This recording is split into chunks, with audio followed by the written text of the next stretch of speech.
Pire encore, le fait qu'un grand groupe d'immigrants somaliens au Minnesota ait escroqué le gouvernement fédéral de milliards de dollars destinés à nourrir des enfants. Une part de cet argent pourrait aller à un groupe terroriste islamiste, ou le fait que le président Donald Trump, poussé par le vice-président J.D. Vance, ait tenu des propos désobligeants envers ces personnes. À un moment où l'Occident, l'Amérique, Israël et le peuple juif font face à une menace croissante du terrorisme islamiste. Les élites libérales pensent que le véritable problème, c'est que certains d'entre nous remarquent cette menace, ainsi que ses apologistes, facilitateurs et partisans américains. Ensuite, dans Think Twice, nous allons examiner en profondeur la nature de cette menace, avec l'expert en sécurité nationale Frank Gaffney.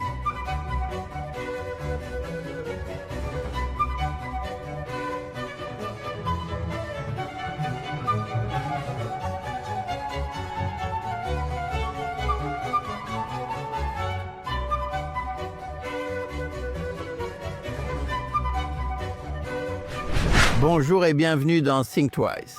Aujourd'hui, nous vous proposons une discussion importante avec l'analyste en sécurité nationale Frank Gaffney sur la menace de l'islam radical. Mais avant de commencer l'émission d'aujourd'hui, je veux vous rappeler, comme toujours, qu'en plus de Think Twice, il existe également un podcast quotidien de Jonathan Tobin où je partage avec vous plus d'actualités et d'analyses sur les questions les plus importantes auxquelles nous sommes confrontés aujourd'hui. Retrouvez l'émission quotidienne Jonathan Tobin Daily sur GNS Télévision ou sur vos plateformes de podcast. Passons maintenant à l'émission du jour. Pendant des années, les Américains ont été sermonnés par les élites bavardes et endoctrinés par notre système éducatif. Pensez que le vrai problème mondial est le racisme américain, pas les menaces posées par l'islam radical, les terroristes étrangers et les cartels de la drogue, ainsi qu'un régime communiste chinois hostile. C'est pourquoi tant de gens ont été choqués par la volonté de l'administration Trump de défendre la souveraineté américaine, que ce soit face à l'immigration illégale, aux cartels de la drogue ou aux terroristes islamistes. Pour certains dans les médias libéraux, le vrai problème est un président qui parle durement des personnes derrière ces menaces et non la menace elle-même. Et cela n'est pas seulement la source de controverses inutiles qui dominent les cycles médiatiques, mais aussi une réticence de la part de ceux à qui les Américains ont confié la défense de leurs frontières ainsi que de leur vie. Mais peut-être qu'il est temps de parler honnêtement de la nature de ces menaces, d'une manière peut-être politiquement incorrecte, mais néanmoins nécessaire pour rassembler le pays autour de politiques qui rejettent l'idée que le vrai problème dans le monde, c'est l'Amérique ou même Israël, et qui commencent plutôt à se concentrer sur les ennemis de l'Occident. Une personne qui fait cela depuis 40 ans est l'expert en sécurité nationale Frank Gaffney, et nous sommes ravis et honorés de l'avoir avec nous. Aujourd'hui, Frank Gaffney est le président de l'Institut pour l'avenir américain. Il anime aussi Securing America, une émission quotidienne sur Real America Voice, et réalise un commentaire audio et vidéo quotidien de Secure Freedom Minute. Il est vice-président du comité sur le danger présent, Chine, et cofondateur de la Coalition pour la souveraineté. Sous le président Reagan, il a occupé le poste de secrétaire adjoint à la défense pour la politique de sécurité internationale, après avoir passé 4 ans en tant que secrétaire adjoint à la défense pour les forces nucléaires et la politique de contrôle des armements. Il a ensuite fondé et dirigé pendant 37 ans le Centre pour la politique de sécurité avant de fonder l'Institut pour l'avenir américain, FRANK Gaffney. Bienvenue à Think Twice. Merci de l'invitation, Jonathan. Heureux d'être avec vous. Eh bien, c'est un plaisir de vous avoir avec nous. Merci d'avoir pris le temps de nous rejoindre. Je voudrais commencer par vous interroger sur l'histoire qui a dominé beaucoup de gros titres la semaine dernière à propos du membre de la garde nationale qui a été tué par un réfugié afghan. Je pense que cela a soulevé dans l'esprit de certains d'entre nous des questions vraiment sérieuses sur la politique d'accueil des réfugiés et sur la menace que représente l'accueil de personnes venant de pays islamistes. Est-ce que cela représente plus qu'un simple meurtre tragique dans une ville où la violence est déjà un énorme problème? Ou bien se passe-t-il autre chose ici à laquelle nous devrions prêter attention? C'est une question extrêmement importante, Jonathan. Je suis vraiment heureux que tu me donnes l'occasion d'y répondre un peu plus en détail. Je pense que la réponse remonte à l'époque du 11 septembre, peut-être même avant, mais certainement à ce moment-là, dans les suites de cet acte de djihad. Il y a eu une opération d'influence très concertée et, je pense, très réussie menée contre George W. Bush et son administration par les frères musulmans. Le but de cette opération était d'obscurcir la véritable nature de l'impulsion derrière l'attaque, à savoir la charia, le code de fonctionnement, si vous voulez, de l'islam autoritaire qui ordonne à ses adeptes de s'engager dans le djihad, le type violent partout où c'est possible, le type furtif là où c'est nécessaire, dans le but de conquérir, en vue d'assurer le triomphe de l'islam et de la charia à l'échelle mondiale. Et en décourageant l'administration Bush de comprendre que c'est cela auquel nous sommes confrontés, en la détournant vers le terrorisme et, finalement, sous l'administration Obama, vers l'extrémisme violent. Il est devenu de plus en plus difficile, en particulier pour la communauté de la sécurité nationale, de réellement saisir la nature de l'ennemi sans parler d'agir efficacement pour le contrer. Et donc, il n'est guère surprenant que, par exemple,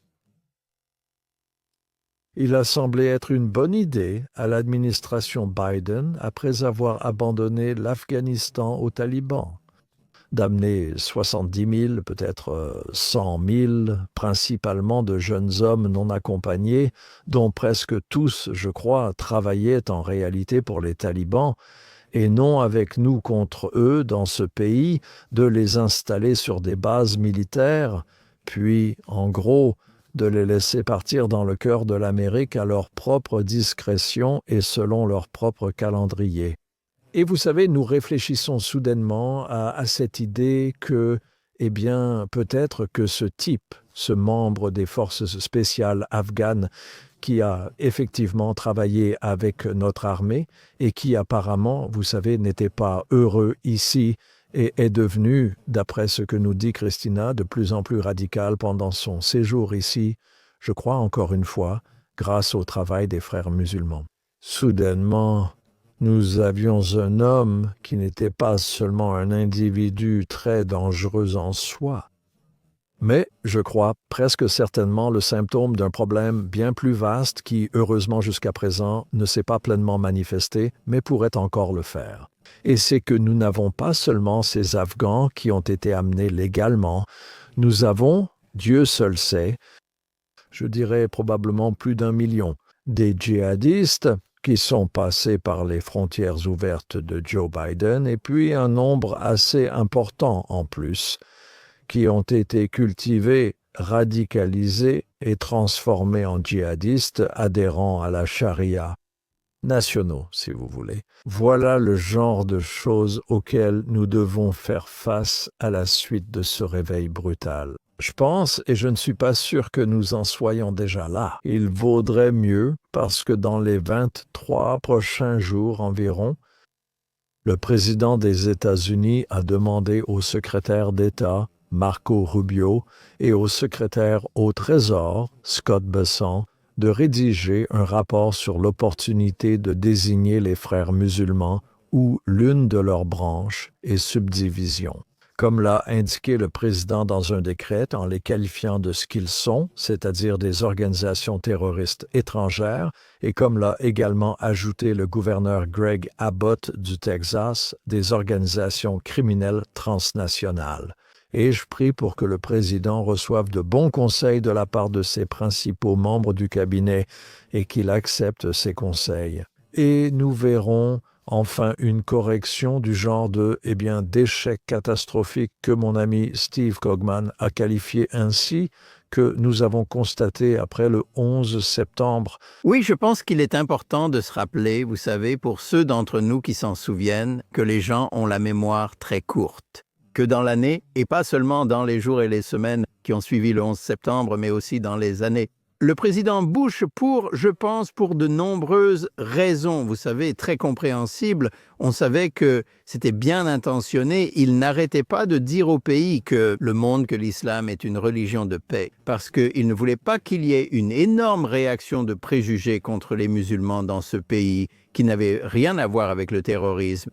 Et c'est juste Personne ne devrait être blâmé, sauf les personnes qui sont coupables, et nous ne voulons certainement pas encourager les préjugés, qu'ils soient religieux ou ethniques. Mais cela a conduit à cette impulsion de qualifier d'islamisme tout ce qui remarque ce qui se passe dans le monde musulman, la menace qui en découle, qu'elle soit étrangère ou intérieure, comme si, d'une certaine manière, c'était préjudiciable, que vous n'aviez pas le droit de le dire, certainement pas le droit de le dire. Vous savez, dans le travail gouvernemental et en effet, surtout dans les médias également, parce qu'alors c'est qualifié d'islamophobie, quelque chose, vous savez, un terme qui, vous savez, une insulte qui a été lancée contre vous et contre moi.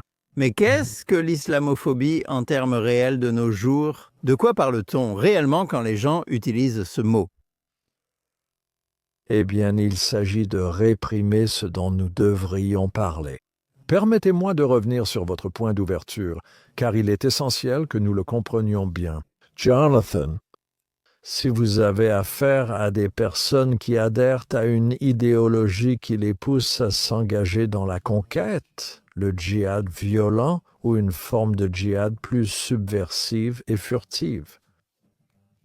D'ailleurs, vous n'allez pas dire que toutes les personnes de foi musulmane adhèrent à cette idéologie, sauf si c'est effectivement le cas. Je fais simplement remarquer, comme vous le savez, que c'est la version officielle de la foi selon les autorités, que c'est la véritable foi, comme nous le disent des institutions comme l'université Al-Azhar et d'autres qui s'affichent ainsi. Un livre intitulé « La dépendance du voyageur », qui est un ouvrage volumineux décrivant ce qu'est la charia et ce qu'elle exige. Et ils ont un terme dans l'islam officiel et dans la charia dans la dépendance du voyageur, et ainsi de suite. Pour les personnes qui n'adhèrent pas à cette idéologie, ce que beaucoup d'entre nous appelleraient de bons musulmans, eux les appellent de mauvais musulmans, ils les qualifient même d'apostats. Et c'est un crime capital en islam, selon la charia, de s'écarter de la foi de cette manière. Donc je dis simplement que lorsque vous demandez « qu'est-ce que l'islamophobie ?» Tout d'abord, c'est un épithète utilisé pour diaboliser et faire taire, ou du moins marginaliser, les personnes qui sont prêtes à regarder clairement la nature du problème auquel nous sommes confrontés. Pas de la part de tous les musulmans, certes, mais de la part de tous les musulmans qui adhèrent à cette version autoritaire de la foi, c'est certain. Et qui, sous ces auspices, s'ils en ressentaient l'envie, tueraient les apostates dans leur communauté qui s'écarte? Ils nous tueraient aussi, parce que cela fait aussi partie de la doctrine de la charia, la conquête des incroyants, la conquête des infidèles. Et le signaler n'est pas une peur irrationnelle, ce qu'est une phobie. Cliniquement, c'est en réalité une réponse réaliste et appropriée à la nature terrifiante de cette idéologie toxique. Donc, je dirais simplement en réponse à un critique qui suggère que nous ne devons pas dire ce genre de choses. Si nous ne disons pas ce genre de choses. Eh bien, pour être tout à fait clair. Autrement dit, quand on vous dit « si vous voyez quelque chose, dites-le », vous n'avez en fait même pas le droit de savoir ce que vous voyez. Il est donc peu probable que vous en parliez, car que dire si vous ne le voyez pas ou ne le comprenez pas? A-A-R-O-N, ouais. Je pense que l'islamophobie, désormais liée à l'antisémitisme, est néfaste. Bien sûr, les préjugés religieux sont une mauvaise chose, mais presque tout ce qui est aujourd'hui qualifié d'islamophobie, c'est simplement des gens qui remarquent le soutien à l'islamisme au sein de la communauté musulmane et en fait l'antisémitisme au sein de la communauté musulmane. Il y en a beaucoup aussi. Et c'est essentiellement une façon de faire taire tout le monde. Ce n'est en rien une question de préjugés, c'est une question de ne pas remarquer quelque chose. Et cela m'amène à ma prochaine question à propos d'autre chose dont nous avons parlé, qui était un scandale au Minnesota. Ou qu'est-ce qui est en jeu dans la question du comment? Un grand nombre d'immigrants somaliens qui escroquaient le gouvernement et en fait détournaient peut-être une partie des milliards qu'ils ont pris au gouvernement vers un groupe terroriste. Et pourtant, cela est considéré simplement comme un scandale local. Et en effet, il y a eu plus d'indignation dans les médias traditionnels libéraux à propos des commentaires du président Trump sur ces escrocs, qui étaient, vous savez, assez durs, que d'indignation face aux crimes réels. Cela ne représente-t-il pas exactement ce à quoi nous sommes confrontés face à cette menace? Je pense effectivement que c'est ce à quoi nous sommes confrontés, si toutefois nous nous en occupons vraiment, si nous ne nous en occupons pas. Ou, plus précisément, si nous essayons de faire comme si ce n'était pas une menace, nous invitons beaucoup plus de problèmes. Il y a quelque chose dans la nature des djihadistes en particulier, mais je pense surtout aux totalitaires en général. Et ne vous y trompez pas. La charia est une idéologie totalitaire, et ses adeptes cherchent à remplacer notre Constitution et la République, qui en découle par une forme totalitaire de gouvernement théocratique. Mais voilà le plus important lorsqu'ils cherchent à nous amener à nous soumettre, ce qui est, bien sûr, le sens littéral du mot islam, comme vous le savez, soumission. Ils tiennent absolument à s'assurer que non seulement nous les laissions s'en tirer impunément, littéralement partout où c'est possible, mais ils reconnaissent dans leur doctrine, dans leur idéologie, que c'est le feu vert pour redoubler d'efforts. Quand nous le faisons, c'est tout sauf une réponse sensée à un comportement qui est, eh bien, déjà assez mauvais. Si c'est simplement voler le contribuable, frauder le gouvernement, abuser des ressources qui leur sont données, bon sang par un peuple généreux. Mais cela va en fait les pousser encore plus à s'engager dans le djihad, parce que c'est ce que la charia exige d'eux. Quand tu vois l'infidèle, quand tu vois l'ennemi, kafir, comme ils les appellent, se soumettre, satisfaire à vos exigences, à votre agressivité, tout cela vise à redoubler d'efforts pour assurer leur soumission totale et abjecte. Oui, je pense que je voudrais revenir dans quelques minutes sur les frères musulmans et leurs sponsors et soutiens, ainsi que sur le débat à la fois dans le pays et au sein de l'administration à ce sujet. Et pour prendre un peu de recul et relier cela à un débat plus général que nous semblons avoir, à savoir si nous devrions même avoir le droit de protéger notre souveraineté. Cela concerne les efforts des États-Unis, de l'administration Trump contre les gangs de trafiquants de drogue terroristes, et les discussions affirmant que tenter de les empêcher d'entrer dans ce pays serait en quelque sorte un crime de guerre.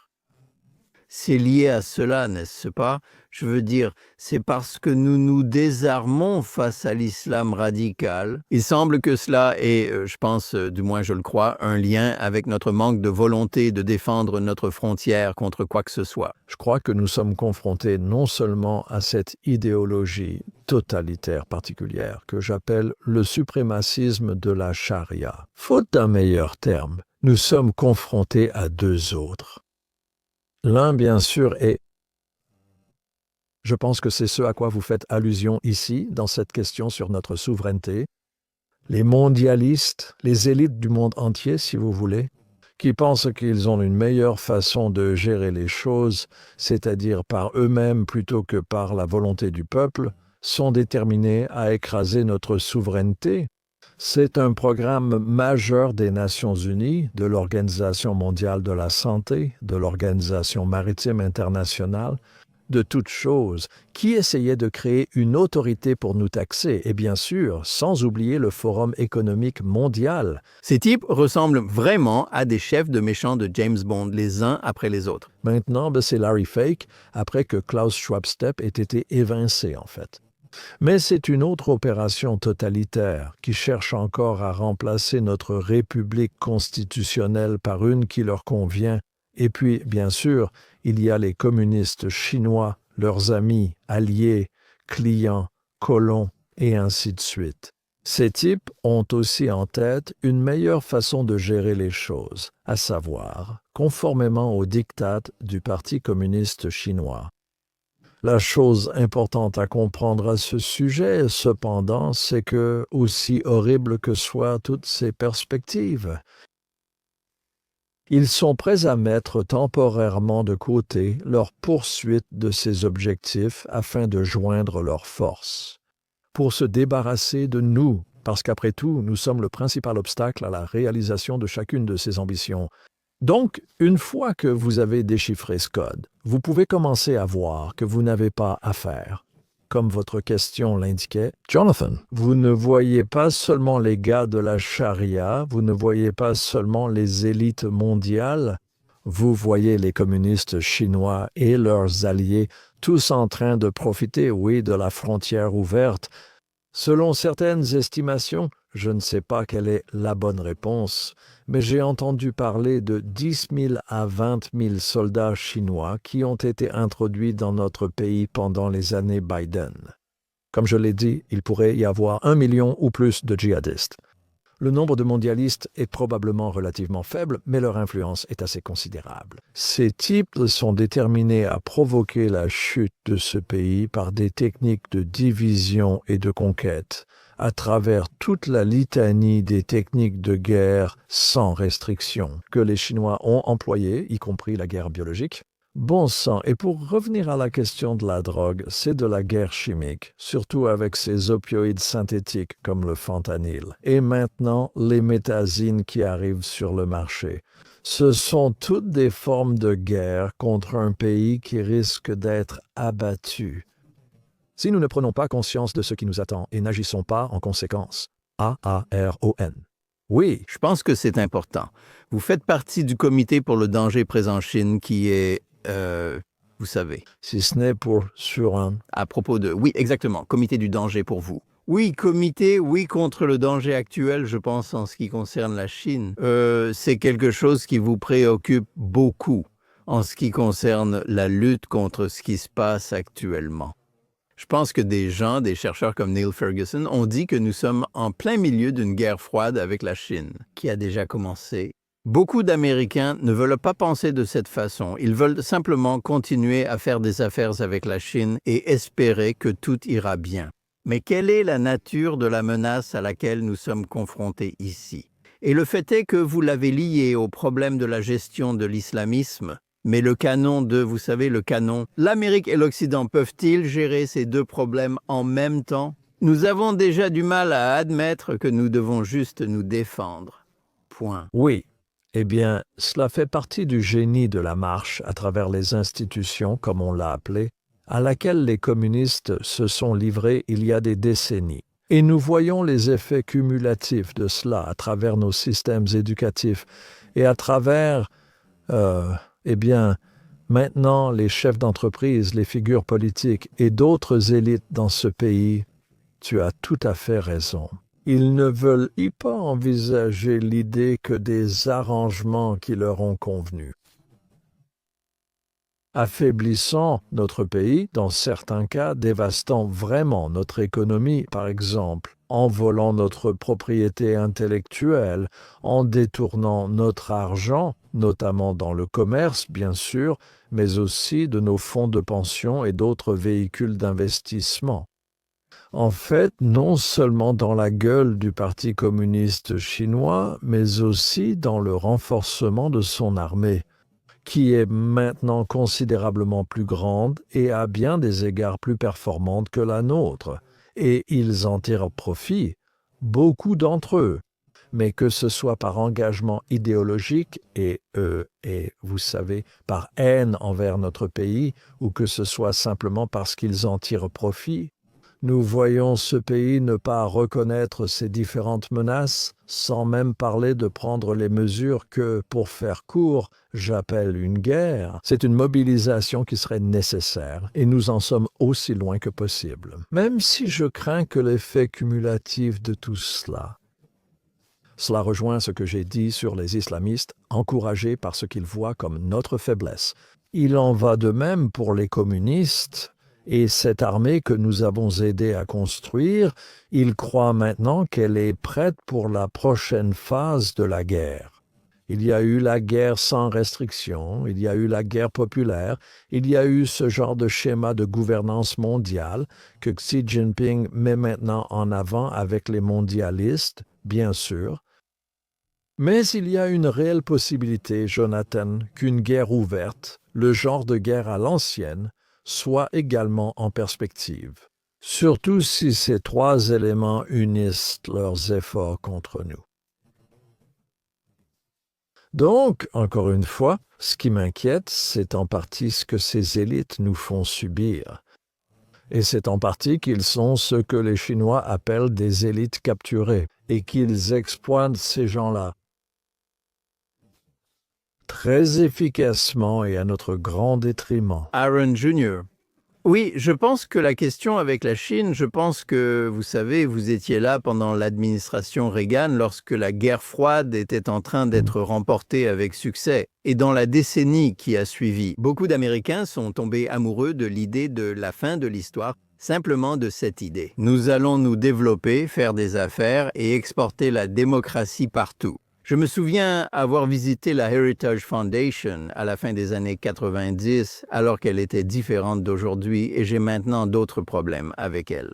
Mais en discutant, on m'a présenté à un chercheur qui s'occupait de la Chine et j'ai dit « Vous n'êtes pas inquiet du problème des droits de l'homme? Pourquoi est-ce qu'on le banalise ?»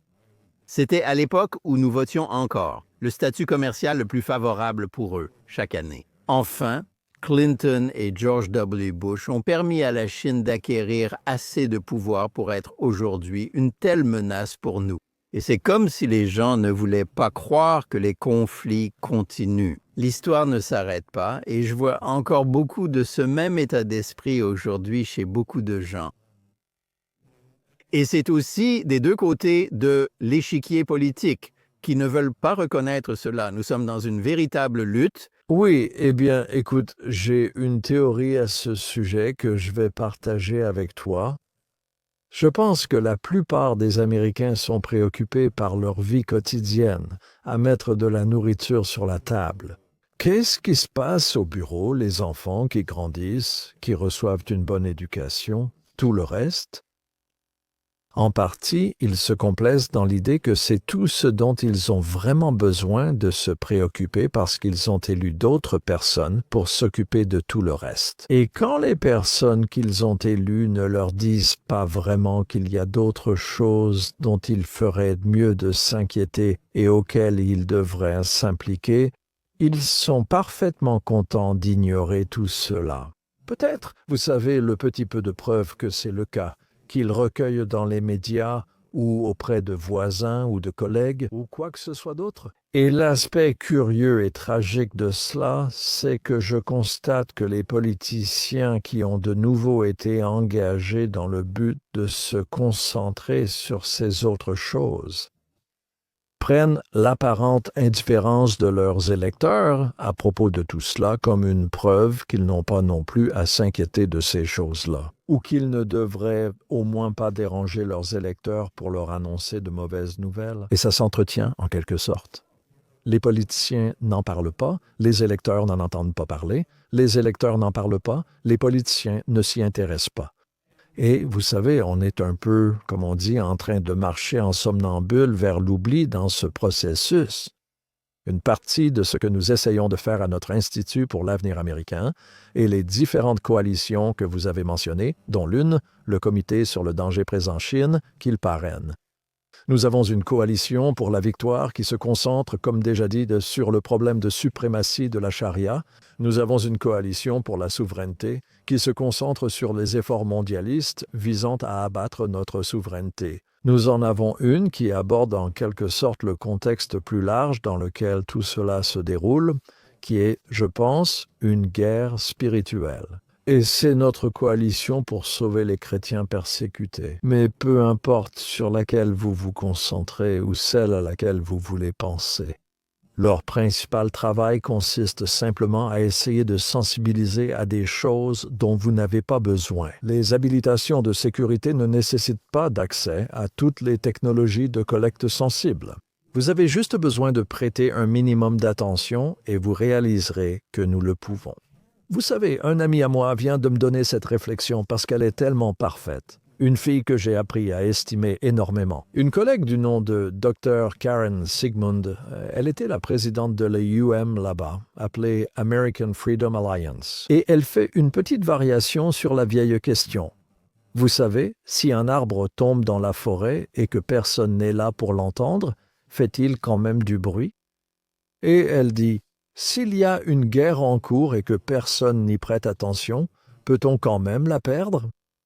La réponse aux deux questions est oui, et dans ce cas, je parle de Jonathan. Nous devons faire attention parce que, j'en ai bien peur, à bien des égards importants, nous sommes en train de perdre cette guerre, la guerre pour le monde libre. Je l'appelle ainsi depuis un certain temps, mais c'est certainement une guerre pour l'avenir de l'Amérique. Oui, revenons maintenant sur un point que nous avons déjà abordé, à savoir la question des frères musulmans. Vous avez mentionné le décret du président Trump dans lequel il n'a pas réellement désigné les frères musulmans comme groupe terroriste, bien que beaucoup de personnes, y compris certains membres de l'administration, aient plaidé en faveur de cela, ils ont simplement commencé à l'examiner.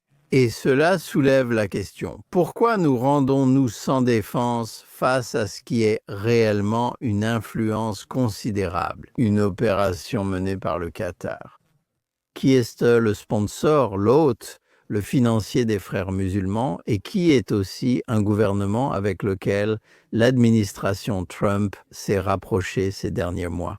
Et comment pouvons-nous, d'une part, reconnaître à quel point c'est une menace? Les frères musulmans et leurs différentes agences, y compris leurs représentants dans ce pays, le Conseil sur les relations américano-islamiques, surtout parmi eux, et pourtant peut traiter aussi le Qatar comme s'il était notre meilleur ami. Une partie de la réponse est évidemment que le Qatar est vraiment doué pour acheter de l'influence dans ce pays. Que ce soit dans les universités ou les médias, son ami Tucker Carlson et franchement ses amis aussi dans les médias libéraux.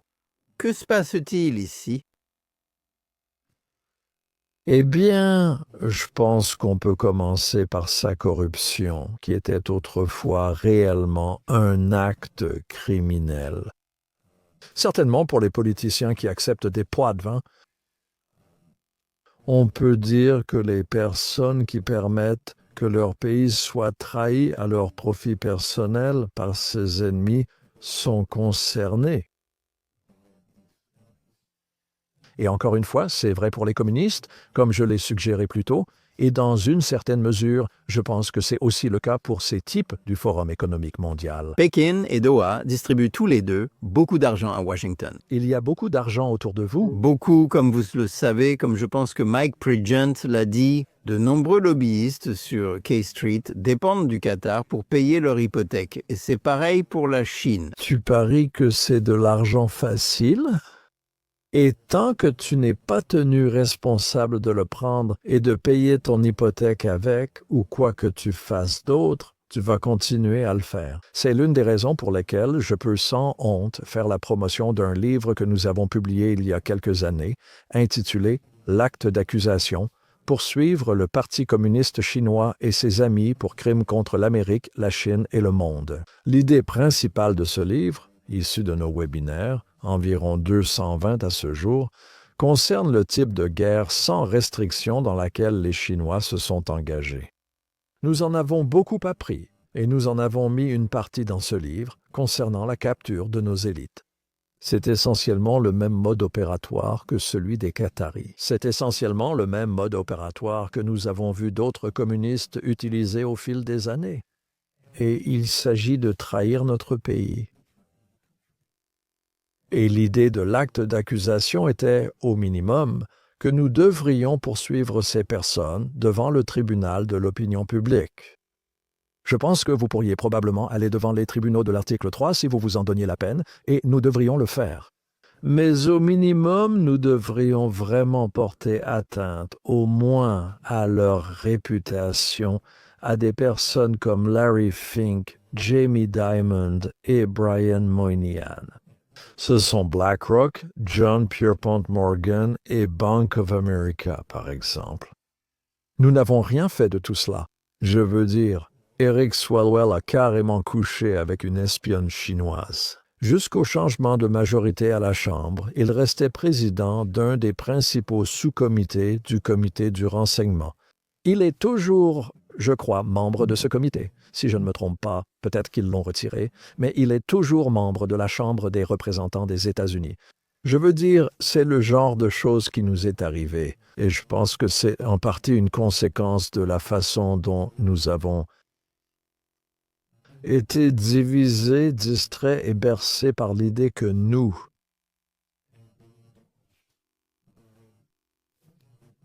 comme vous l'avez dit plus tôt, nous avons atteint la fin de l'histoire et tout ira parfaitement bien à partir de maintenant. Nous dirigerons le monde. Nous n'aurons plus à nous soucier de la sécurité nationale. Nous n'aurons plus à penser qu'il existe des ennemis, qu'ils soient étrangers ou nationaux. Cela pourrait nous enlever tout ce qui nous est cher. Et si ce n'est pas de notre vivant, ce sera sûrement de celui de nos enfants. C'est certain. À quel point êtes-vous confiant que les frères musulmans seront désignés comme groupe terroriste par l'administration Trump? Étant donné qu'il y a d'énormes forces, et vous le savez, des forces puissantes qui essaient clairement d'empêcher cela de toutes sortes de façons, à la fois secrètement et franchement, ouvertement. Ils ont acheté beaucoup d'influence, vous savez, notamment parmi certains des propres conseillers de Trump, Steve Witkoff, qui a été renfloué à hauteur de, je crois, quelque chose comme 600 millions de dollars par le Qatar. Et le Qatar, c'est les frères musulmans. Soyons honnêtes, est-ce que cela peut arriver? Et si cela arrive, comment allons-nous faire cela tout en restant amis avec le Qatar? Eh bien, c'est la question du moment. Et je consacre personnellement, ainsi qu'avec mes collègues, une quantité prodigieuse de temps à essayer de m'assurer que le président fasse ce qu'il faut. Dieu soit loué, parmi tous, le gouverneur Greg Abbott l'a fait le mois dernier. Ce qui était, en premier lieu, de désigner dans l'État du Texas les Frères musulmans comme une organisation terroriste et une organisation criminelle transnationale. Les deux. Et il l'a fait pour prendre soin, comme l'a mentionné l'un des principaux représentants des Frères musulmans également, il a dit qu'ils ne peuvent pas posséder de terres ou de biens au Texas. Et il a ensuite dit au département de la sécurité publique du Texas d'ouvrir des enquêtes criminelles contre ces organisations. Et il a dit au procureur général du Texas de se préparer à les poursuivre maintenant. C'est ce que le président des États-Unis doit faire au niveau fédéral, honnêtement. Et vous avez raison. Le fera-t-il? Je ne sais pas, vous savez.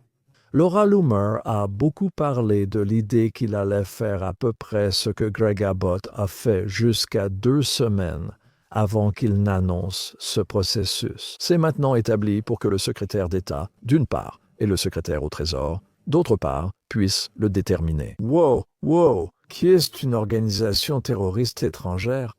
C'est très intéressant, puis-je intervenir? Parce que beaucoup de choses que l'administration Trump a faites, que vous l'aimiez ou non, en 10 mois au pouvoir, ont été explosives. Quand elle était prête, elle n'a pas été prudente. Elle a utilisé des décrets exécutifs et les a lancés sans hésiter, prenant des mesures décisives. C'était très prudent, vous savez, c'est le genre de choses qui auraient pu arriver sous l'administration Biden s'ils avaient jamais essayé cela. D'une certaine façon. Mettons en place un processus, même si Trump n'y tient pas d'habitude, mais ici on en suit un. Eh bien, selon Laura Loomer, 2 semaines après l'annonce, les Qataris ont essentiellement tout arrêté. Ce qui revient à votre question. Comment pouvons-nous faire face à un ennemi de l'intérieur, en particulier? Soyons clairs. Jonathan, je sais que tu es au courant, tu couvres ça brillamment. Nous avons affaire à un réseau de religieux radicaux, des centaines de mosquées, voire des milliers de mosquées à travers le pays. Un certain nombre d'entre eux suivent, comme le veut la tradition de l'islam, ce qui remonte à l'époque de Muhammad. Des installations polyvalentes, pas seulement des lieux de culte, elles servent à tout, des madrasas, des écoles jusqu'à des tribunaux de la charia, des arsenaux et des installations utilisées pour l'entraînement, l'armement et d'autres activités militaires. Ce sont ce genre de choses, associées à des cellules terroristes, à un financement occulte et officiel, y compris venant du Qatar, associées à des populations adhérant à la charia qui augmentent inexorablement en nombre, en partie parce que la confrérie promeut activement et avec succès en leur imposant essentiellement la charia. Donc, si vous mettez tout cela ensemble, vous ne pouvez pas ignorer cela. Donald Trump va soit désigner la confrérie comme organisation terroriste et prendre des mesures comme celle de Greg Abbott pour faire ce qu'il a réellement dit. C'est un point très important. Je veux juste dire, un homme qui est fier des promesses faites, ce sont des promesses tenues. Donald Trump, le 15 août 2016, en tant que candidat du Parti républicain, avant d'être élu pour la première fois, est allé à Youngstown, dans l'Ohio, et a prononcé un discours épique sur ce qu'il appelait l'idéologie de l'islam radical. Et il a dit, d'entre autres choses, Jonathan, qu'en réponse au danger que représentait cette idéologie pendant son mandat à la présidence, nous allions démanteler et éliminer un à un les réseaux de soutien à l'islam radical.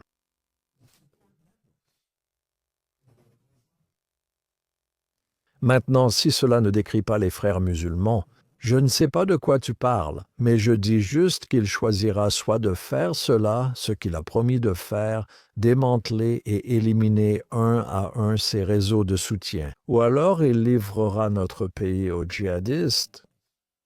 Et ce faisant, comme je l'ai dit, il les aura considérablement enhardis. Non seulement ils se présenteront aux élections et prendront le pouvoir ainsi, mais ils agiront aussi de façon toujours plus agressive. Les Somaliens du Minnesota, les sunnites d'autres tendances à Dearborn, les Iraniens, les cellules du Hezbollah et tous les autres font désormais de plus en plus ouvertement dans notre pays. C'est donc un choix. Et les Qataris et les Turcs feront tout leur possible pour qu'ils fassent le mauvais choix, n'est-ce pas? Et si Donald Trump ne le fait pas? Laissons-moi juste faire rapidement la promotion de ceci. Jonathan? Nous avons lancé une campagne sur banthebrotherhood.org pour donner au peuple américain l'occasion de dire que nous n'allons pas suivre cette voie. Nous voulons que la confrérie disparaisse et nous voulons que toute cette entreprise suprémaciste de la charia soit démantelée et éliminée une par une. Oui, et je dirais simplement, si Donald Trump ne le fait pas, qui le fera? C'est ce qui me fait peur. Oui? Honnêtement, c'est peut-être notre dernière chance. Regardons un autre aspect de la guerre islamiste contre l'Occident, à savoir la guerre menée contre Israël. La guerre à Gaza contre le Hamas, une branche issue des frères musulmans et alliés, est actuellement en cessez-le-feu. Mais les conditions de ce cessez-le-feu ne sont pas respectées. Le Hamas ne se désarme pas et se retranche dans les zones de Gaza où il a pu rester. Et bien que le président Trump continue d'assurer à Israël que le Hamas va se désarmer, il est clair qu'ils ne le feront pas. Pas volontairement. Oui, si le Hamas est autorisé à survivre. Vous savez, en fait, par les États-Unis, si les États-Unis ne disent pas aux Israéliens « Vous avez notre feu vert, vous avez notre bénédiction » et un feu vert pour en finir avec le Hamas, ce qui est une chose difficile à demander aux Israéliens qui sont encore, vous savez, en train de gérer les conséquences de 2 ans de guerre. Quelles sont les implications, non seulement pour Israël, mais aussi pour le reste de l'Occident, en permettant au Hamas de survivre et en un sens réel d'avoir gagné la guerre qu'il a commencé le 7 octobre en étant encore debout aujourd'hui? Oui, eh bien, encore une fois, c'est une question extrêmement importante et je ne pourrais pas être plus d'accord avec la façon dont vous l'avez formulée. En ce qui concerne cela, ce n'est pas seulement une question d'Israël, ce n'est d'ailleurs pas uniquement à propos d'Israël. Aux États-Unis, il s'agit véritablement de la civilisation occidentale, de la civilisation judéo-chrétienne, parce que c'est cela qui est dans la ligne de mire de ces gens-là. Et tout ce dont nous avons parlé, Jonathan a essentiellement expliqué que les suprémacistes de la charia, comme ceux du Hamas, ne sont en aucun cas un phénomène isolé. Ils font partie d'un mouvement islamique mondial qui est inhérent aux traditions de Mahomet et à la charia. Sur cette base, ils sont, t'as raison, dans l'état actuel des choses, les vainqueurs de la guerre qu'ils ont commencé le 7 octobre. Je déteste dire cela car je suis un ami très engagé d'Israël et un partisan de ce qu'ils ont fait à la fois pour eux-mêmes et pour nous, et encore une fois, la civilisation occidentale de façon plus générale. Mais je pense que les Israéliens, s'ils sont honnêtes avec eux-mêmes, comprennent que si le Hamas s'en sort après ce que les Israéliens leur ont fait, et à juste titre, et qu'il est toujours debout, au bout du compte, non seulement le Hamas aura été victorieux, mais tous les autres djihadistes de la planète, pour les raisons dont nous avons parlé, seront encouragés à croire que la victoire promise par Allah, celle de la domination mondiale, est désormais envisageable, et ils redoubleront d'efforts partout, y compris ici même. Oui, eh bien, je pense que c'est malheureusement vrai, même si, évidemment, le Hamas a été gravement affaibli. Mais si vous le savez, il est écrit ci-dessous, oui, le Hezbollah reste certainement soutenu par l'Iran, et nous devons reconnaître au président Trump, en particulier sur ce point, ainsi qu'aux Israéliens, le mérite qui leur revient. Mais en fait, si le Hamas est toujours là, si le cessez-le-feu n'a offert à Israël qu'un répit avant la prochaine vague de combat, peu importe quand cela commence, quand le Hamas sentira, vous savez, qu'il s'est à nouveau reconstruit.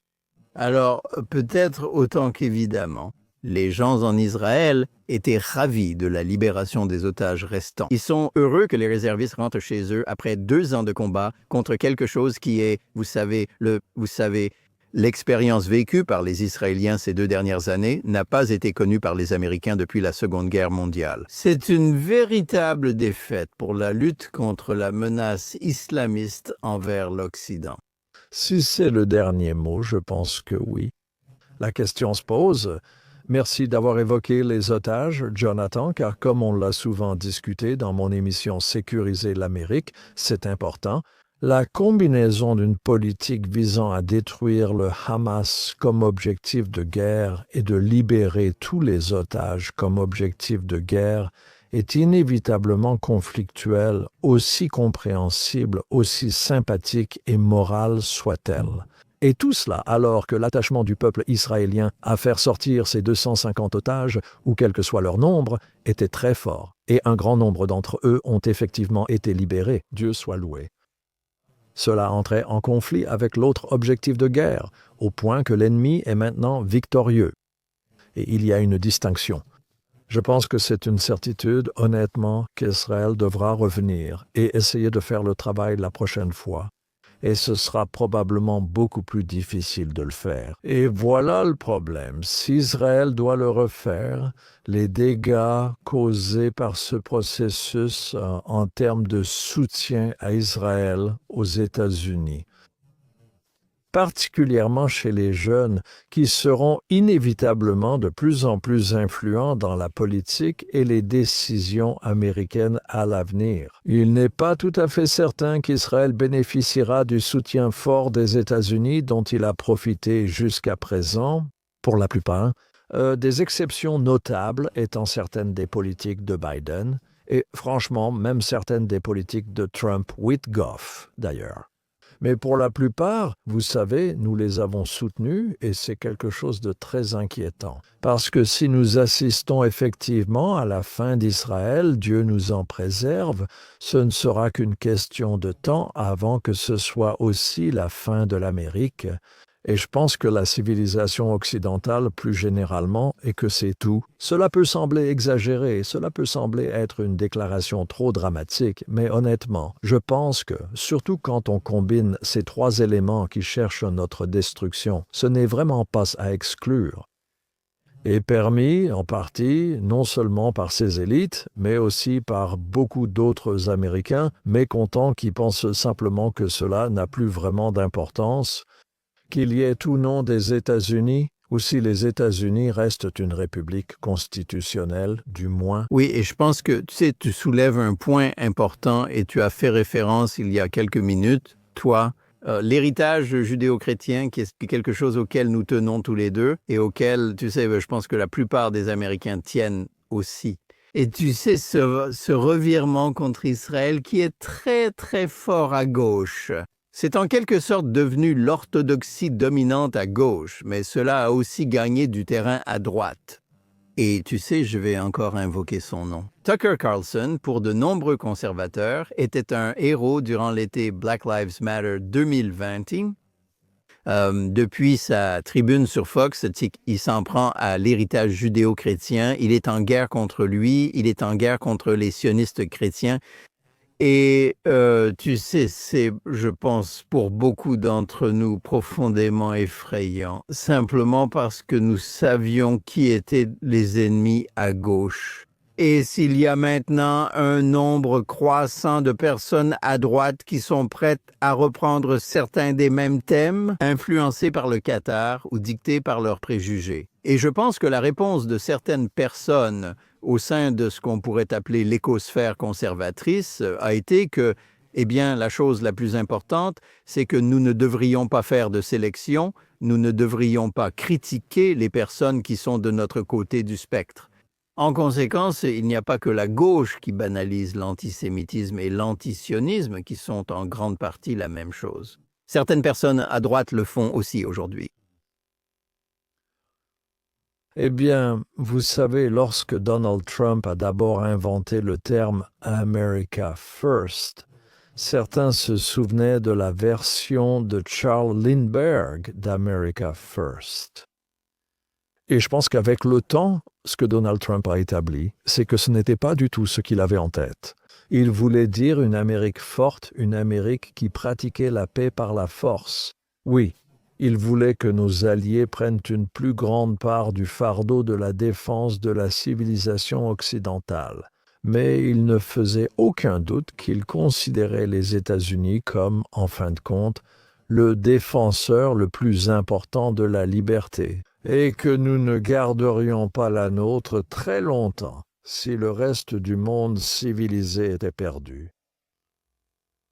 Aujourd'hui, Donald Trump est entouré de partisans de l'Amérique d'abord à la Lindbergh. Il y a des gens comme Tucker Carlson qui, à mon avis, est au mieux un Lindbergh. C'est l'Amérique uniquement. Ce ne sont pas vraiment vous. Pour moi, une partie de cela est très anti-américaine. Si c'est le cas, c'est de plus en plus anti-américain, je crois, et certainement anti-juif, et certainement aussi de plus en plus anti-chrétien. Mais ce que je veux dire, c'est ceci, c'est ça le problème. Et ce sera vraiment au centre de cette décision à venir dont nous parlions il y a un instant à propos des frères musulmans. Jonathan, est-ce que Donald Trump va se ranger du côté de ceux qui sont prêts à trahir notre pays? Aux Qataris ou aux Turcs ou à la fraternité ou aux suprémacistes de la charia ou d'ailleurs aux communistes chinois ou aux élitistes mondiaux? Je prie Dieu. Je ne pense pas qu'il le fera, je ne crois pas qu'il le fera. Mais je pense qu'il sera fortement poussé à le faire, y compris par des personnes de son cercle rapproché, peut-être même des membres de sa famille. Je ne sais pas, mais cela va se résumer à la décision ultime concernant l'avenir de notre pays. Et il doit à nouveau s'ancrer dans certains de ces principes pour lesquels je pense qu'il s'est battu pendant de nombreuses années, et ne pas simplement être l'ultime. Faisons un marché, mec, ou faisons un accord de paix, mec. Ce qui est en quelque sorte encore pire. Et je dirais simplement que l'idée que gagner le prix Nobel de la paix passerait avant d'assurer la sécurité future et la survie de la République américaine, c'est quelque chose. Je n'arrive tout simplement pas à croire qu'un homme avec la perspective historique de Donald Trump envisagerait, et encore moins ferait cela. J'espère avoir raison à ce sujet. Je l'espère aussi. Et le message au président, c'est que vous n'allez de toute façon pas obtenir le prix Nobel de la paix. Même si vous guérissiez le cancer, il ne vous le donnerait pas.